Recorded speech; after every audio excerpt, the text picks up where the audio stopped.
ಪರಮಪೂಜ್ಯ ಸ್ವಾಮೀಜಿಯವರಿಗೆ ಪ್ರಣಾಮಗಳನ್ನು ಸಲ್ಲಿಸುತ್ತಾ ಸಮಾರಂಭದ ಅಧ್ಯಕ್ಷತೆಯನ್ನು ವಹಿಸಿರುವಂತಹ ಮಂಜೇಶ್ವರ ವಿಧಾನಸಭಾ ಕ್ಷೇತ್ರದ ಶಾಸಕರಾದ ಶ್ರೀ ಅಶ್ರಫ್ ಅವರೇ, ಶ್ರೀಮಠದ ಪೂಜ್ಯ ಸ್ವಾಮೀಜಿಯವರ 4ನೇ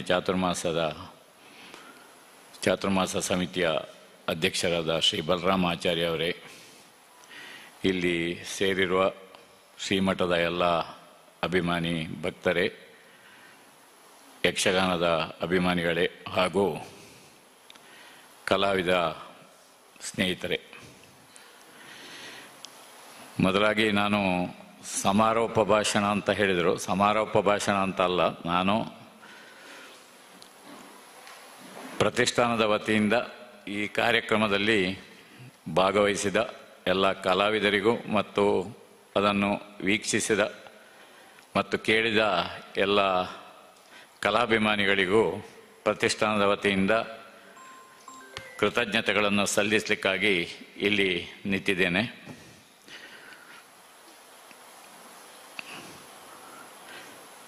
ಈ ತಾಳಮದ್ದಳೆ ಯಶಸ್ವಿಯಾಗಿ ಮೂಡಿಬಂತು. ಆ ಸಂದರ್ಭದಲ್ಲಿ ಹಲವಾರು ಪ್ರತಿಕ್ರಿಯೆಗಳು ಬಂದಿದೆ. ಕೆಲವರು ವಿಶ್ಲೇಷಣೆಗಳನ್ನು ಮಾಡಿದ್ದಾರೆ, ಕೆಲವರು ವೈಯಕ್ತಿಕವಾಗಿಯೂ ನನಗೆ ಕರೆ ಮಾಡಿ ತಾಳಮದ್ದಳೆ ಯಾವ ರೀತಿ ಸಾಗಿ ಬಂದಿದೆ ಎಂಬುದನ್ನು ತಿಳಿಸಿದ್ದಾರೆ. ಒಂದು ದಿನದ ತಾಳಮದ್ದಳೆ ಮಾತ್ರ ನೀರಸವಾಗಿತ್ತು ಅಂತ ಹೇಳೋದು ನನಗೆ ಬಂದಂಥ ಒಂದು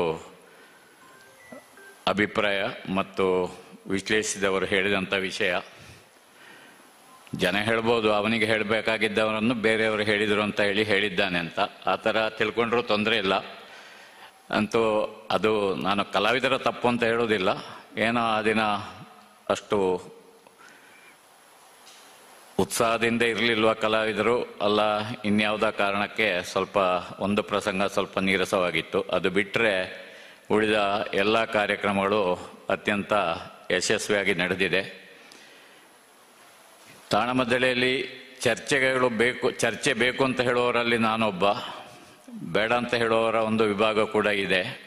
ಆದರೆ ನಾನು ಬೇಕು ಅಂತಲೇ ಹೇಳೋದು, ಅದನ್ನು ಮೊದಲು ಹೇಳಿದವ ಈಗಲೂ ಹೇಳ್ತಾ ಇದ್ದೇನೆ.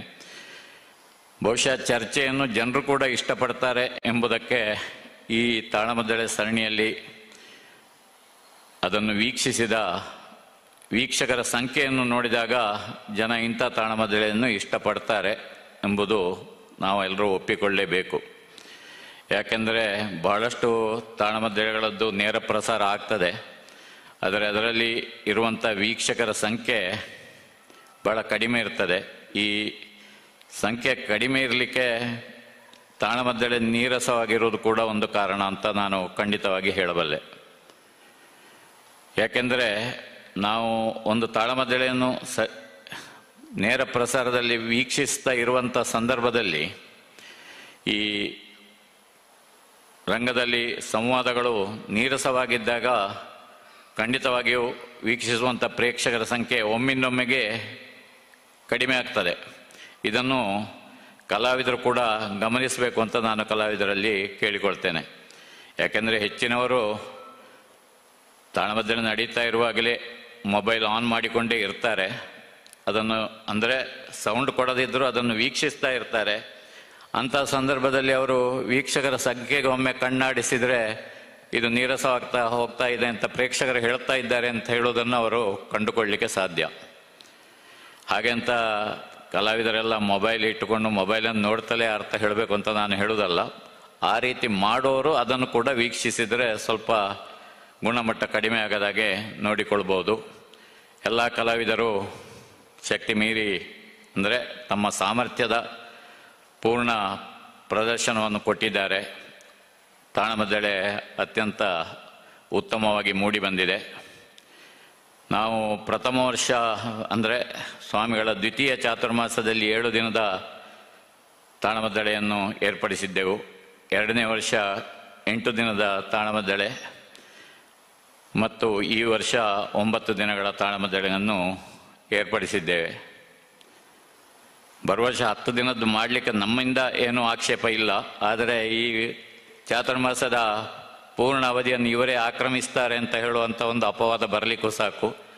ಹಾಗಾಗಿ ಪೂಜ್ಯ ಸ್ವಾಮೀಜಿಯವರು ಹೇಗೆ ಹೇಳ್ತಾರೋ ಆ ಥರ ಮುಂದಿನ ವರ್ಷಗಳಲ್ಲಿಯೂ ಪ್ರತಿಷ್ಠಾನದ ವತಿಯಿಂದ ಪೂಜ್ಯ ಸ್ವಾಮೀಜಿಯವರ ಚಾತುರ್ಮಾಸ ಸಂದರ್ಭದಲ್ಲಿ ತಾಳಮದ್ದಳೆಯ ಕಾರ್ಯಕ್ರಮಗಳು ಇರುತ್ತದೆ ಎಂಬುದನ್ನು ಈ ಸಂದರ್ಭದಲ್ಲಿ ಹೇಳ್ತಾ ಇದ್ದೇನೆ. ಇದರ ಜೊತೆಗೆ ಇವತ್ತು ಶ್ರೀಮಠದ ಅಭಿಮಾನಿಗಳಾಗಿ ಇದ್ದ 3 ಜನ ಕಲಾವಿದರು ನಮ್ಮನ್ನು ಅಗಲಿದ್ದಾರೆ.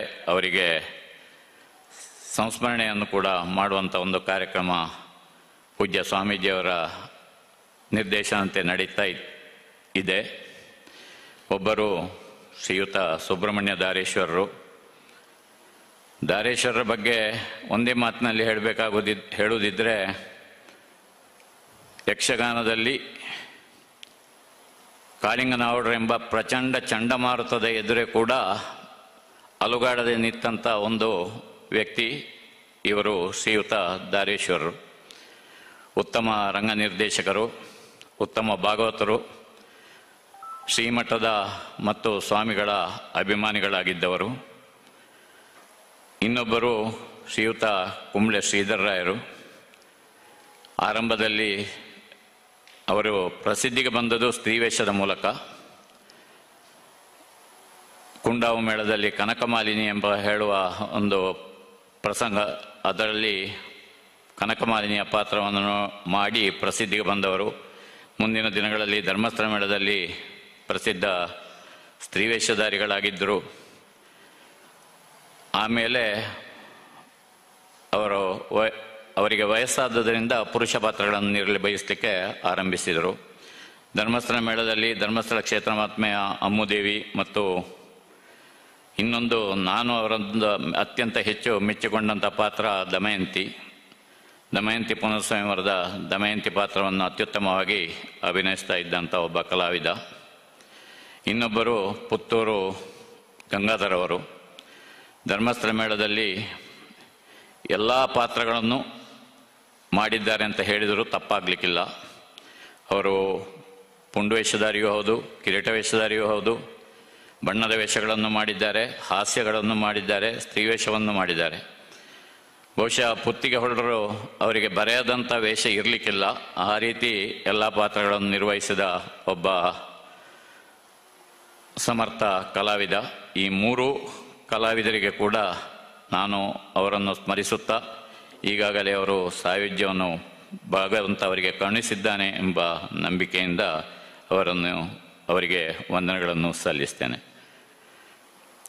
ಈ 9 ದಿನಗಳ ಯಕ್ಷಗಾನ ನವಾಹ ಕಾರ್ಯಕ್ರಮವನ್ನು ನೋಡಿದ ಮತ್ತು ಕಾರ್ಯಕ್ರಮದಲ್ಲಿ ಭಾಗವಹಿಸಿದ ಎಲ್ಲ ಕಲಾವಿದರಿಗೆ ಮತ್ತೊಮ್ಮೆ ಕೃತಜ್ಞತೆಗಳನ್ನು ಸಲ್ಲಿಸುತ್ತೇನೆ. ನೋಡಿದ ಎಲ್ಲ ಕಲಾಭಿಮಾನಿಗಳಿಗೆ ಕೂಡ ಕೃತಜ್ಞತೆಗಳನ್ನು ಸಲ್ಲಿಸುತ್ತಾ, ಮುಂದಿನ ದಿನಗಳಲ್ಲಿಯೂ ನಮ್ಮ ಪ್ರತಿಷ್ಠಾನಕ್ಕೆ ನಿಮ್ಮೆಲ್ಲರ ಸಹಕಾರ ಇರಲಿ ಎಂಬುದಾಗಿ ನಿಮ್ಮಲ್ಲಿ ಕೇಳಿಕೊಳ್ಳುತ್ತಾ, ಈ ಅವಕಾಶವನ್ನು ನೀಡಿದ್ದಕ್ಕಾಗಿ ಪೂಜ್ಯ ಸ್ವಾಮೀಜಿಯವರಿಗೆ ಮತ್ತೊಮ್ಮೆ ಸಾಷ್ಟಾಂಗ ಪ್ರಣಾಮಗಳನ್ನು ಸಲ್ಲಿಸುತ್ತೇನೆ. ನಮಸ್ಕಾರ. ನಿಖರ ಸುದ್ದಿ, ಸದಭಿರುಚಿಯ ಕಾರ್ಯಕ್ರಮ. ನೀವು ನೋಡ್ತಾ ಇದ್ದೀರಾ ಕಹಳೆ ನ್ಯೂಸ್, ಸಮಾಜದ ಜಾಗೃತಿಗಾಗಿ ವಸ್ತುನಿಷ್ಠ ವರದಿ.